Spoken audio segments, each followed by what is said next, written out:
Hey everybody, it is Rob here. I'm in Romania. Sorry I'm a few minutes late. Just got in from dinner and rushed back through the country roads to get to where I'm staying. And looks like we got one person on, but wanted to make a live YouTube video. Haven't done one in a while, and I put out a poll not too long ago, and I was asking people what they struggled with the most during the wait. And overwhelmingly, what people talked about was loneliness. And I wanted to make a video about it. Hey, Tammy, how are you? Um, because it's definitely something that I have had to deal with and learn to use to my advantage to get through a lot of the last 2 decades. I mean, basically, for those of you that don't know my story, God called me back in March of 2000. I thought that He was going to give me a wife pretty quickly, and you know, that I was, if I basically behaved myself for, you know, a month or two or whatever, I was going to meet a wife, and um, and that would be that. And basically, I had to I had to make drastic changes in my life to pursue a Christian lifestyle, which included cutting off all my friends at the time, and went through some really lonely periods where I didn't really have any friends that I related to, and even the Christians that I met, I didn't feel like they were like me, and I was abstinent for 6 years, and it was a rough period, and I'll talk a little bit about that, and then even after when I rededicated back in 2011, I backslid in 2006 because of the loneliness, to be honest. I rededicated in 2011, and that's where I kind of reformed my strategy, and I'll share some of what's worked for me tonight. So anyway, yeah, loneliness can definitely be a bad thing, can be a detriment for sure, but it can be something that's used to your advantage if you allow it to be. And I want to talk a little bit about that, and why I think God lets you experience loneliness, because loneliness can definitely cause depression. It can be the source of depression, for sure, and if you allow it. And then depression, of course, will cause you to isolate socially, and then of course social isolation will make the depression worse, and then you'll be more lonely and more depressed, and it just becomes a vicious cycle if you don't press through it. I think too often people allow the negative to hit them, and they don't think that there's anything that they can really do about it. There's a great quote in a book called Think and Grow Rich, and it says every adversity has the seed of an equal or greater benefit. So if you think about that, like every hard thing that you're presented with, it has a seed of an equal or greater benefit. And some of the people that they referenced in the book were like people with like disabilities. Like I think the one person may have been deaf and even dumb, and how they use that, how the father helped them use that to their benefit. I think of someone like Van Brooks, who's someone that I know that was paralyzed, paraplegic, quadriplegic actually, and how he's now become this spokesperson, and he's the governor's board of volunteerism, service and volunteerism for the state of Maryland. Just big activist in the community, has does a lot with inner city kids, and he found a way to use that thing to his benefit. And I look at my own life, and I've found a way to turn this seemingly negative thing into a positive, because in all honesty, if it wasn't for me being alone for these long periods of time, number one, I would have never understood the things that I do about sex. So I could have never wrote the book. I never would have made the video, the 10 reasons video that has now helping people find us in different parts of the world. I would have never started City Fam because I wouldn't have known about it. I mean, it's just, for me, it's been a huge blessing, but it wasn't easy. I often think about like loneliness, or really not just loneliness, but the things that God puts you through. is like a piece of sand. If you think about a piece of sand and an oyster, like that sand is irritating to that oyster. He doesn't like it, but he takes that piece of sand and he forms a pearl around it. And that's what I believe God allows, why he allows us to be alone sometimes, because he's trying to do something with that. It's a piece of sand, it's irritating, it sucks, it's super difficult, but there's a benefit. There's something there if you find it, if you use it. It might not be exactly what mine was, where you're going to write a book or whatever, but there's something there, and you have to find it, and you have to channel that loneliness into something positive. I believe that loneliness will make you stronger in every possible way if you allow it. If you don't allow it, it will crush you. It'll just drive you into a depression. You'll go in and out of bad relationships because you just can't manage that, that season, that appetite maybe for wanting another person. I mean, I see it all the time where people hop from relationship to relationship because they never learn to manage being alone, and that I believe is probably one of the greatest benefits of being alone, is you learn to be happy by yourself, like something I talked about in the book was, it might sound cliche, but there's that saying, don't go to the grocery store hungry, right? Because you always get something that you don't want. So when you haven't learned to manage loneliness or being alone and learn how to be happy on your own, it's like going to the grocery store hungry because you're desperate, and you will choose someone out of desperation, which is not really the person that you want because you haven't learned to do it. So anyway, I want to talk a little bit about that. First thing that I want to mention is there's something in a book, a great book, also Think and Grow Rich, actually, and I referenced it in Why Waiting Works, and it's called Sex Transmutation. And it talks about how you can take sexual energy, and it's the strongest of all human energies, and you can rechannel it, and you can do positive things with it. For me, again, it was definitely, how I got a lot done. How I wrote the book and started the nonprofit and developed a small group, and even me being here in Romania, like, you know, think about if I would have had someone at home to go, cuddle up on the couch with, have sex with, whatever, would I have really done those things? I mean, I may have wanted to, but would I've done it? Because that would have been a temptation that was there for me. But that is just on a really practical level. And in addition to the fact where it talks about seminal retention and how the semen creates life. It creates life. So it's energy, it's power, and how when you retain it, you have the ability to create things outside of that. And I do think it's a powerful principle, and I think that is definitely a benefit of being alone, because yes, I guess you could abstain if you were married to someone, but more than likely you wouldn't be abstaining, right? You would be actively having sex. And now there's probably an argument that could be made if you're married to the right person that you could go further, faster, and I won't deny that.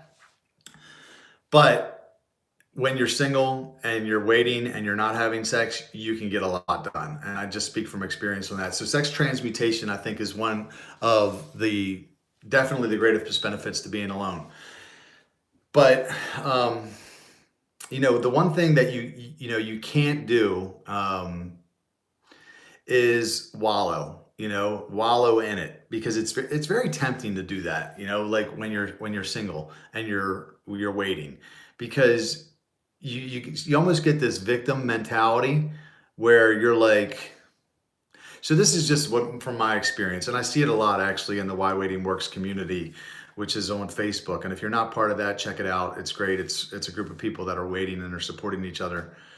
But people they wallow in it. They're like this woe is me attitude about being single and alone. And I understand it's easy to fall into that. I fell into that. It's almost like you think to yourself, if I'm depressed enough, if I suffer enough, maybe God will end it, end this season of waiting for me. And God can't be manipulated that way. He can't, he brought it into your life for a reason. There's something that he's trying to do. And you can stay down and feel sorry for yourself, but that's not going to do anything. Not to mention, it's probably only going to prolong the season of you being alone anyway, because nobody wants to date a Debbie Downer. You know what I mean? Or you can find the thing and you can use it to your benefit.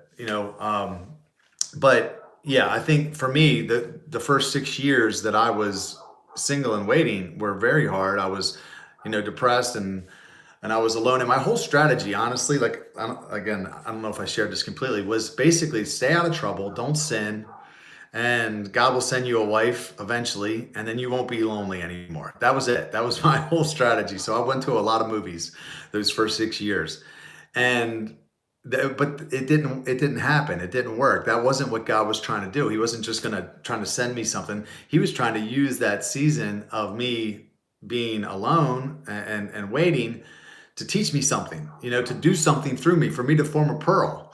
And I didn't know it at the time, but now I'm looking back on it, I do know it. So if that is your strategy, if that's what you are doing, you're just thinking, hey, I'm just gonna wait it out. I'm gonna shelter myself. I'm gonna avoid trouble, and that is probably not gonna work for you. Now, it may work for some people, but I would say they're the exceptions to the rule. So, the very first thing I would suggest for anyone that's waiting and how to use loneliness to your benefit is, first off, to realize that you don't have anyone else's happiness to worry about except for your own. And that is just a huge benefit. If you don't take the time now to figure out what you really want most in life, do you think it's going to be easier to do that when you're with someone? Because more than likely the answer is no.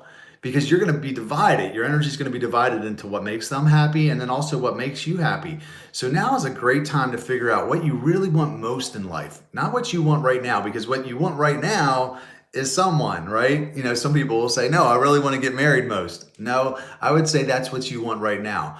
What you want most is you want a great life with someone. So I would say start building that life now. Take that loneliness, that energy, and don't sit home and feel sorry for yourself and watch, binge watch Netflix or whatever TV is. Take that energy and start figuring out what you really want.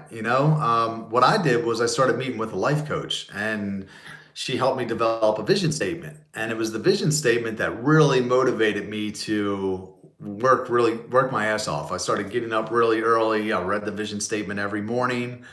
I worked really hard. I prayed really hard because I wanted to see this vision come to pass. But I figured out what I wanted the most in life. And I really wasn't able to do that when I was with someone else.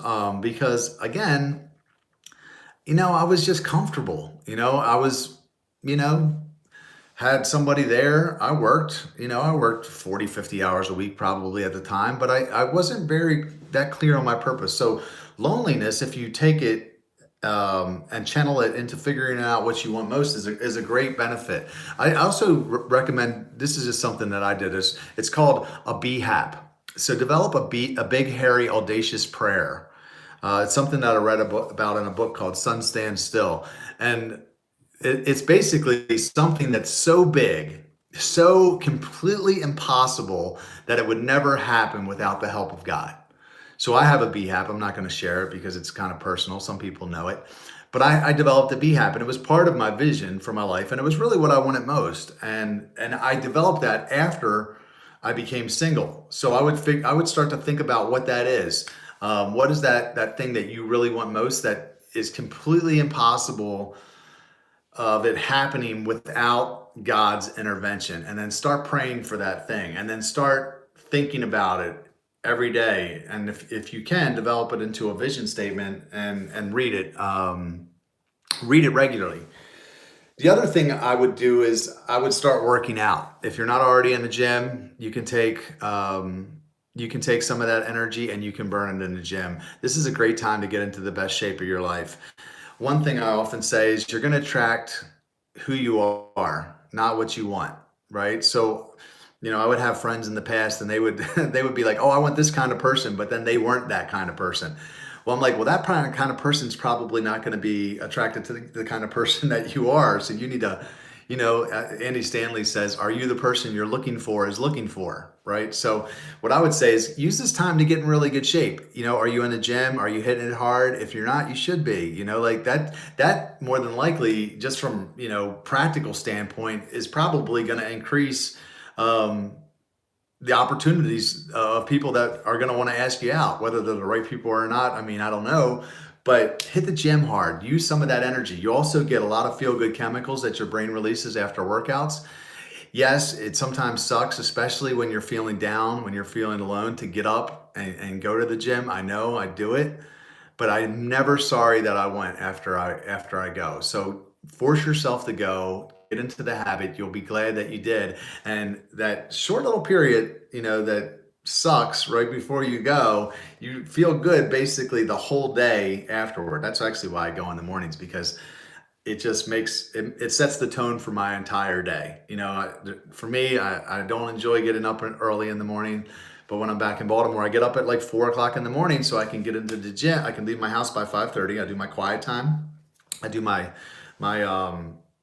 quiet time with God. I do my visualization. I do my daily light, read a little bit of scripture, and then sometimes I write gratitude, and then I'm out the door and I'm at the gym, and I'm usually sitting at my desk at around like 7:15, 7:30, ready to work.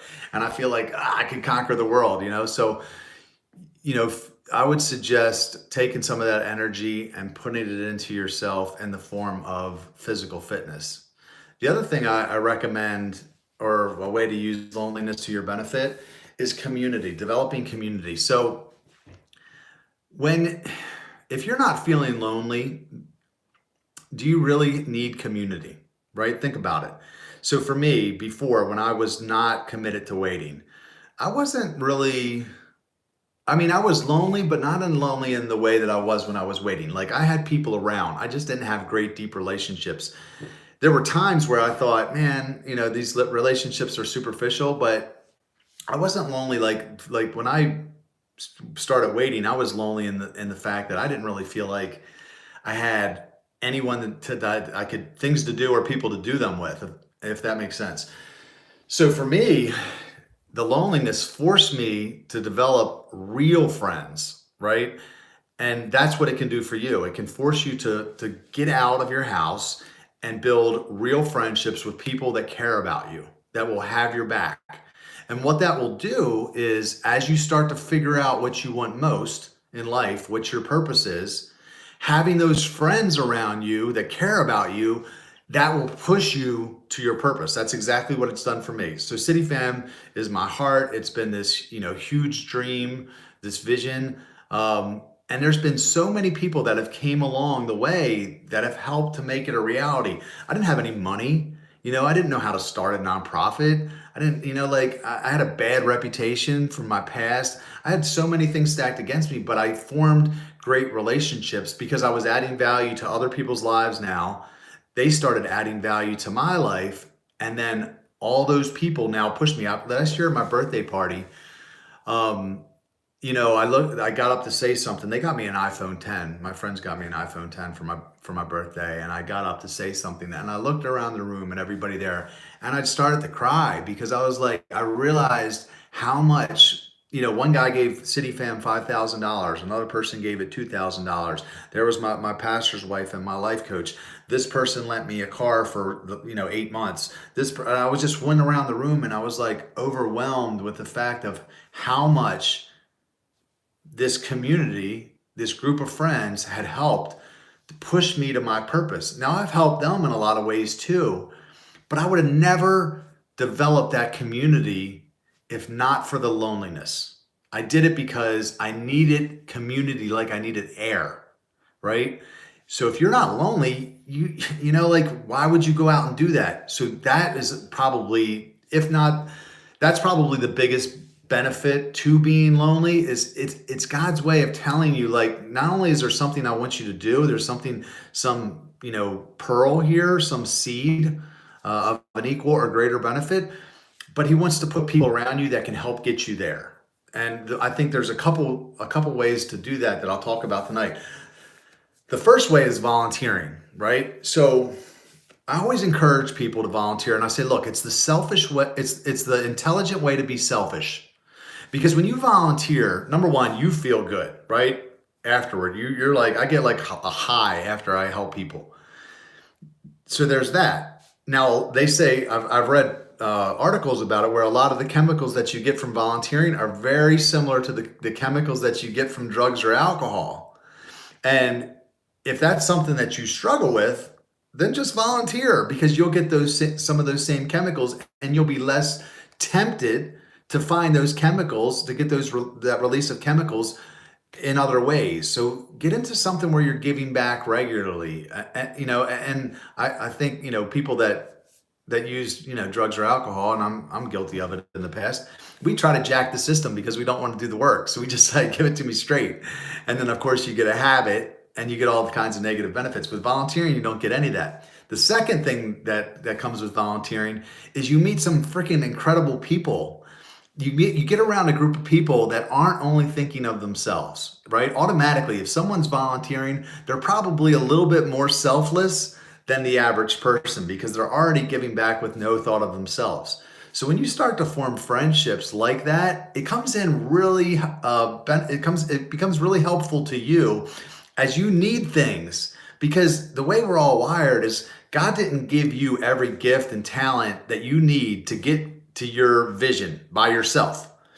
You're going to need to get other people involved, and you better have some selfless people in your corner if you're going to get there. And volunteering is a great way to do it. So that's just something, and that's something that we do through City Fam.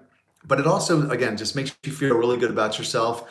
And for me, when I started volunteering, it was definitely, it made me feel so good to be part of the solution that I didn't want to make problems anymore, and it just accelerated the growth that much more. So I definitely recommend volunteering. The other thing you can do is get into a faith community. If you want to be around good people, to do life with, that are going to support you in your good decisions, find a good faith community. I often recommend people go to a website called ARC Churches. ARC Churches. If you type that in Google, ARC Churches, find a church. You can type in your zip code and it'll show you all of them that are in your area. They're great churches. They're usually contemporary, practical message, coffee, good worship. And then date a different one. Go to a different church every Sunday until you find one that you love. And when you find one that you love, get involved. Get on, volunteer there to do something. Say, hey, I'd like to help. Maybe they make you a greeter or an usher or whatever. Do something, be part of the solution, and then start dating a small group in that church every week. Do the exact same thing. Go to a different small group every week until you find one that you love. And then when you find one that you love, get involved. Because those people are going to be doing life together. They're going to be socializing together. Hopefully they're serving together, and they're just going to be hanging out. And it's going to give you something to do besides sit around bored and lonely every weekend with nothing to do, which is not going to help you get out of the situation any faster.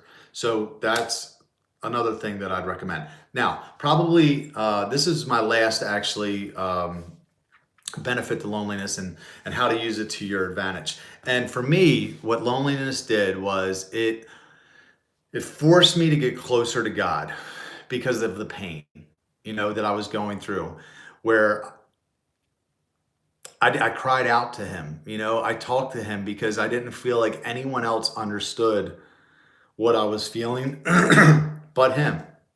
And if it wasn't for the loneliness, I don't know that my relationship with him would have developed to the point that it is now. Because it's usually during the hard times, the low times, that you get close to God. Because when everything gets good, if you're with somebody, you're making money, you're like, I'm good. Even when, you might keep your prayer life consistent, but when things are hard and you have to lean on him, and, that's when your relationship really develops deeply. So for me, that was probably the biggest benefit to me being alone. Was I didn't have a relationship with God like I have now.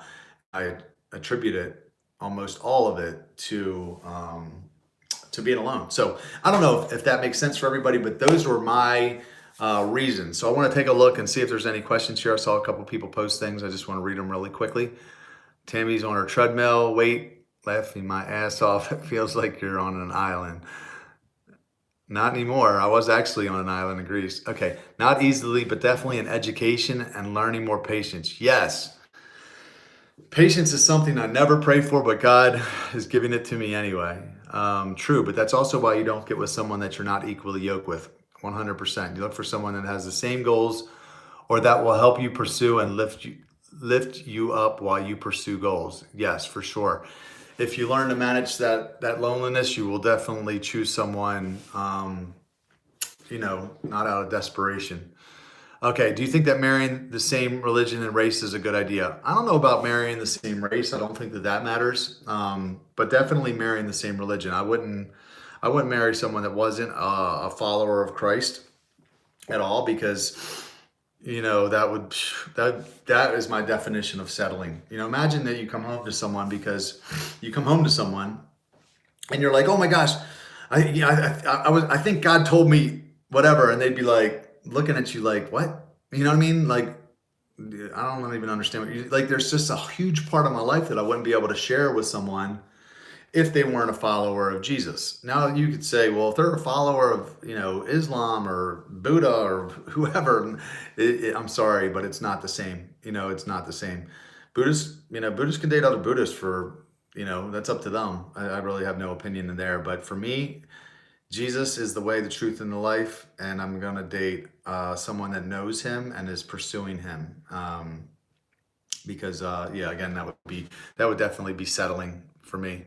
All right, so it says, or the same goals. I don't think so either. You believe in doing it the way I don't think so either. You believe and doing it the way God intends, or you go against God's word. All things are possible with Christ. I don't really understand that, but this is what is so great about the potential of biblically dating, because God gives you a partner who brings out the potential and encourages you to seek God. Yes. I agree with what you said there, Karen. If you choose, so for me, like, once you learn to manage being alone, I don't want to say it's ever easy, because it's not like it's easy for me. Trust me, I miss companionship. I miss having sex. I miss feeling butterflies about someone. Like I sometimes I see couples and I'm like, I almost forgot what it feels like, to be honest. I'm like, I don't even remember what it feels like. It's been so long. But I am committed to not only who, because that's so important, because you're right. God created a person to be your helpmate. He puts certain gifts and talents in that person that's going to complement your gifts and talents, and is going to help you get to your place.